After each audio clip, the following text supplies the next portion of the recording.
had to fall down the stairs. Okay, is she conscious? I don't think so. What can I do? I don't think she's breathing. Okay, can you see your chest moving up and down? No. Okay, what's her colour like? Is she blue?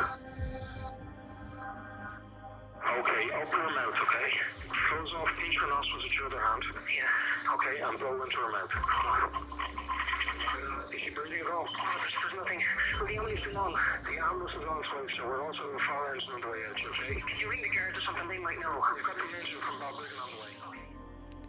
Mary Goff was from County Meath and was described as happy and jolly, but also very quiet and laid back. She was the youngest of 5 children.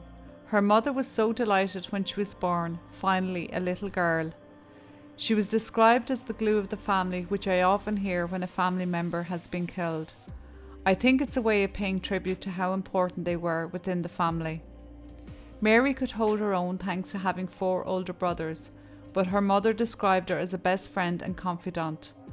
It was a kind of relationship that any mother would want with their daughter. Mary was a straight shooter. If she was happy, she was happy. If she was cross, she was cross. Simple as that. Mary was working at the Huntsman pub in Gormanstown in 1993 at the age of 19. Here she would meet a man named Colin Whelan, aged 22.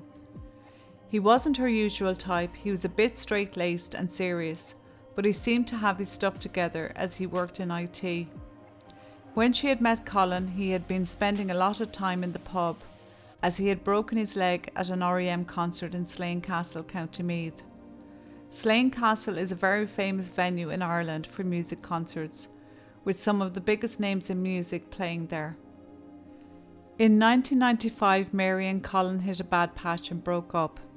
Mary didn't know what she had done, and she was so distraught that her mother reached out to Colin for at least a reason as to why he broke up with her, and Mary then might be able to find closure. Colin responded by saying, "It's not my concern how Mary is dealing with the breakup, and not my fault." This was Mary's mother's first insight of how heartless Colin could be. Mary dusted herself off eventually and focused on her future. She got a great job as a secretary in the production house that created the film Rob Roy.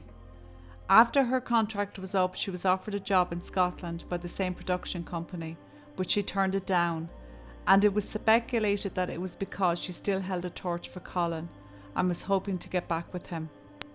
After 6 months apart, Mary was to get her wish. Colin and herself got back together. This time the relationship seemed more serious. In 1997, Colin bought a house in Balbriggan on the outskirts of Dublin. Not long after, Mary and Colin moved in together and seemed very happy. Colin worked for a bank in the city centre and Mary worked in a solicitor's office in Swords, County Dublin. In 1998, they got engaged while on holiday. Mary was over the moon. She was ready to tie the knot straight away, but it would not happen for another 2 years. On the 9th of September 2000, the big day finally arrived. Mary was not the glowing bride that you'd expect. At one stage, she was standing outside the church with her new husband and burst into tears and ran back into the church. While her family and friends followed her and showed concern, Colin didn't. They thought Mary was sad because her father wasn't there at the wedding, as he had died in 1989. She said to her friend later that she was overwhelmed with all the attention and being centre stage. But there was something else brewing behind the scenes. In January 2001, a new year and new beginnings, Mary decided to pull her big girl pants up and sort herself out. She went to a homeopath and was looking forward to a detox program she had booked for herself. I know, we've all been there. But Mary would never get there. On the 1st of March 2001, just after midnight, a 999 call was made by Colin Whelan. The operator talked him through CPR and the ambulance soon arrived and found Mary, wrapped in a duvet and a towel under her head. The ambulance crew noted that Mary was cold to the touch for someone that had just fallen down the stairs. It did only take 15 minutes for the responders to arrive and she shouldn't have been cold. They also noted that there was blood coming from Mary's nose, but there was no sign of blood on Colin, who was supposed to have performed CPR on her. The position of Mary was strange as she was laid out straight and her head was at an awkward angle, and there didn't seem to be any broken bones. Already clues were adding up that all was not what it should have been. Mary was pronounced dead at Beaumont Hospital in Dublin. Her family were notified and arrived at the hospital shortly afterwards. When Mary's mother approached Colin, he had his head in his hands and she asked how was Mary. And without looking up, he announced, "She's dead." Mary's mother was just devastated on hearing the news, that her only daughter was dead, and she couldn't believe Colin had told her in such a cold way. No feeling, just matter of fact. Mary's sudden death was flagged and an autopsy was performed by the state pathologist Dr. Mary Cassidy.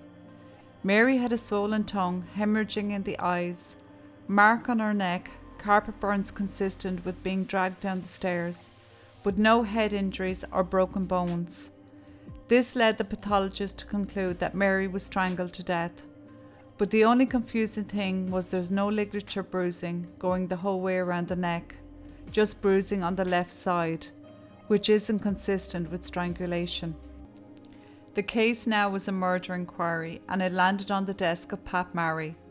He brought Colin in for questioning at Balbriggan Garda station the next morning, and he was definitely not acting like the grieving widower.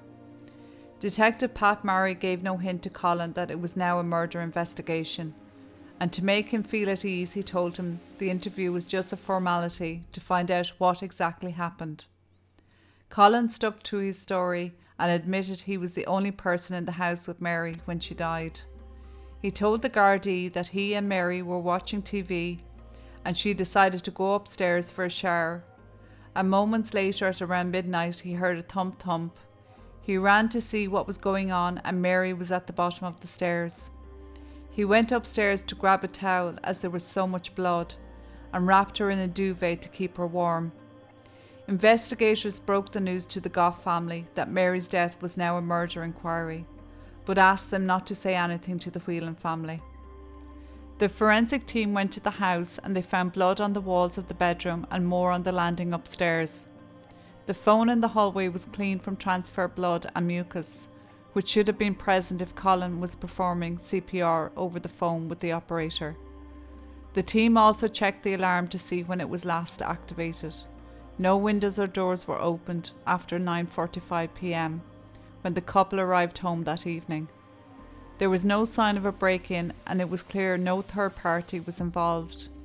In their search they would also uncover a life insurance policy that Colin had taken out on both of them in June 2000, 3 months before they got married, and shortly after it was approved he upped the policy to 400,000 Irish pounds.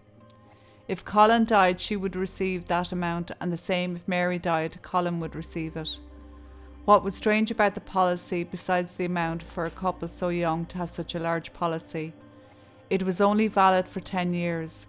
After that it would be worthless.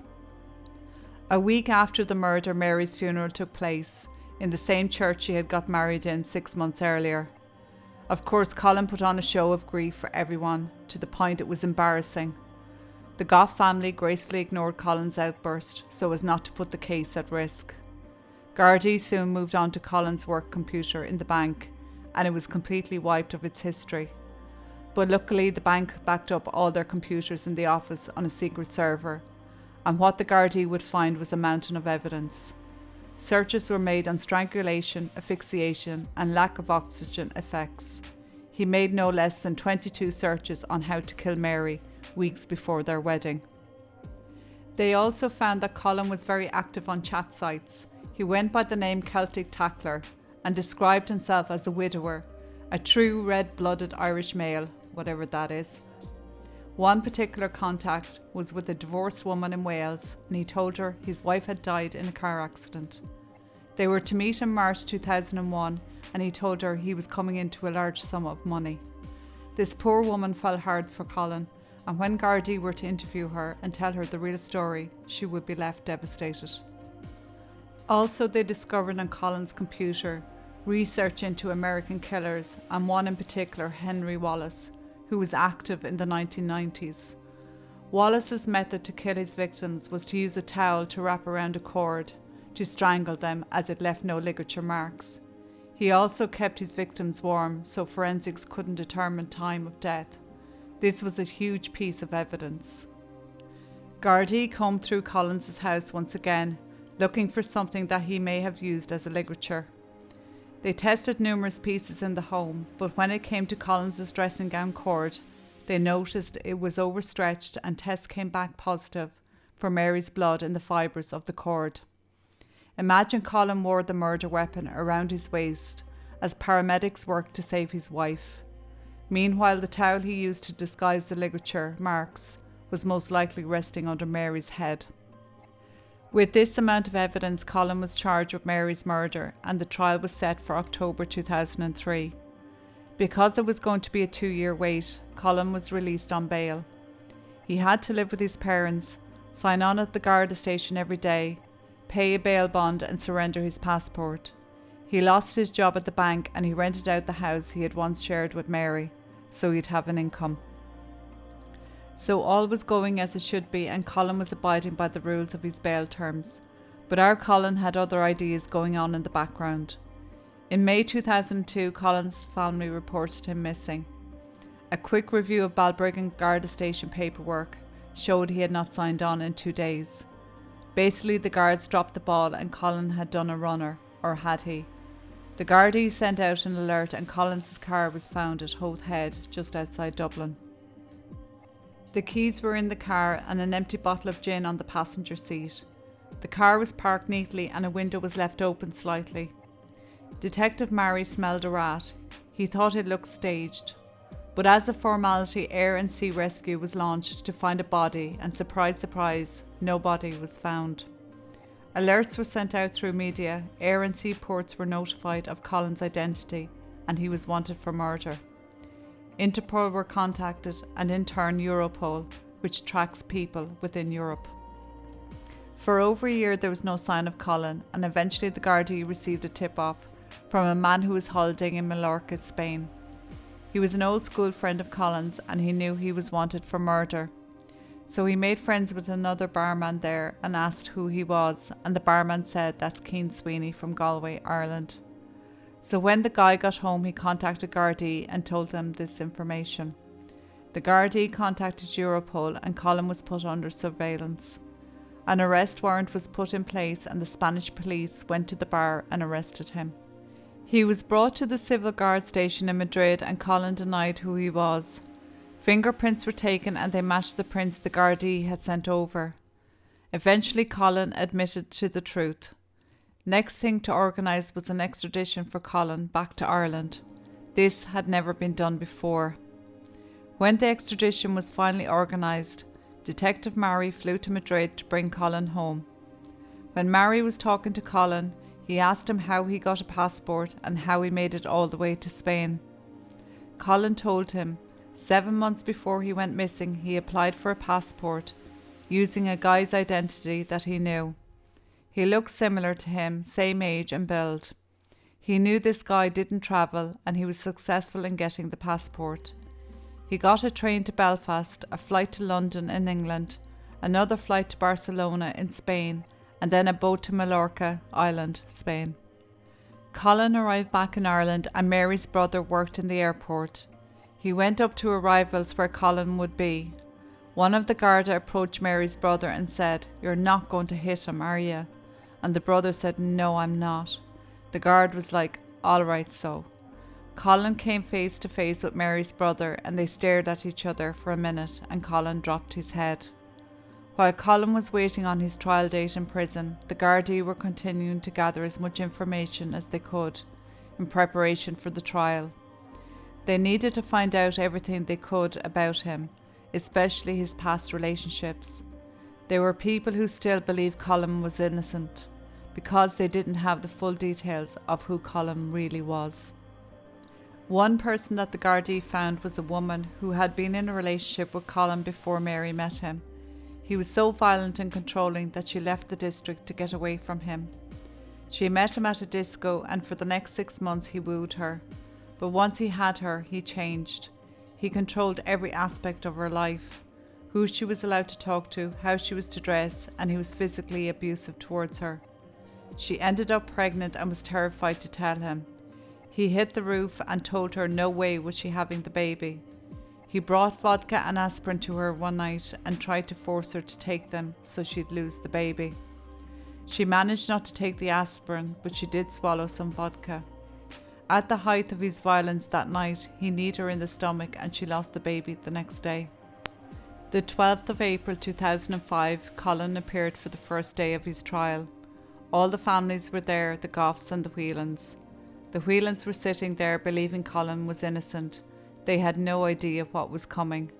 They thought the guards were out to get Colin and it was all lies. They really did not have a clue who Colin was. The judge asked Colin to stand and he asked him the question, "Did you kill Mary Goff?" And he answered, "Guilty." The Whelan family in the gallery were in shock when he answered guilty. Their jaws hit the floor. It took everyone's breath away. The Goff family were so relieved that they wouldn't have to go through the trial, and Mary's brother said he finally did something right. Colin's counsel read out a letter of apology at the sentencing, but we all know it was self-serving. The only thing Colin Whelan was sorry for was that he got caught. Colin Whelan was sentenced to life in prison, where he still is today. He is supported by his English girlfriend, who he met when he was living in Mallorca. She has recently returned to her home in England, so it's easier to visit him. She says she will be with him until the end. Oh, give me strength. Colin Whelan never loved Mary. In fact, he probably hated her. He took her life so he could start a new one and have the money to do it. If you look at his history, he probably hates all women and they are only there for his use. The Gardaí said when he gets out, which will be soon, he will be a very dangerous individual to any woman he meets. It's 2022 now, and it's been over 21 years since Mary was murdered. She was a beautiful woman and her death had a massive impact on the community. Because of Ireland being so small, we have these little communities. So when something like this happens, it's remembered for life.